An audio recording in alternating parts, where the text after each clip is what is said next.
réforme de la chasse a-t-elle précipité le départ de Nicolas Hulot? Deux mesures phares ont été annoncées hier par l'Elysée. Le permis national passera de 400 à 200 € et la gestion des espèces chassables sera évolutive en fonction du contexte. Des avancées saluées par les chasseurs. Ce sont évidemment des choses qui vont dans le bon sens puisque ça va créer du pouvoir d'achat. Les chasseurs sont comme tous les citoyens. Donc 200 € de moins pour chasser, donc c'est toujours bon à prendre. Et la gestion adaptative semble être un bon moyen pour continuer à chasser quand ça va le permettre. Et ça va aussi s'arrêter quand il faudra s'arrêter. Mais les mesures critiquées par les écologistes ont peut-être été la goutte d'eau de trop pour Nicolas Hulot. Sa démission ce mardi matin a été une surprise pour la députée Perrine Goulet.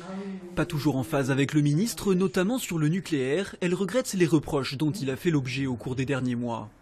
Je trouve ça dommage, voilà, parce que je pense que tout le monde a ses qualités et ses défauts, mais Nicolas Hulot portait vraiment un sens de l'écologie qui va, je pense, perdurer au gouvernement, parce que de toute façon il était sur le programme d'Emmanuel Macron, mais c'est dommage que lui soit parti. Un départ qui résonne comme un constat d'échec pour les écologistes.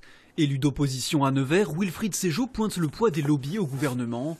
Mais il craint que la portée des questions environnementales ne diminue encore sans Nicolas Hulot.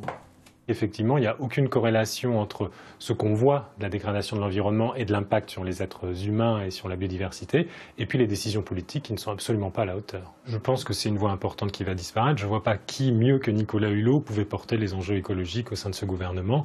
Malheureusement, il a été désavoué d'une certaine façon. Il part parce que le gouvernement ne l'a pas suivi, parce qu'il n'a pas été écouté.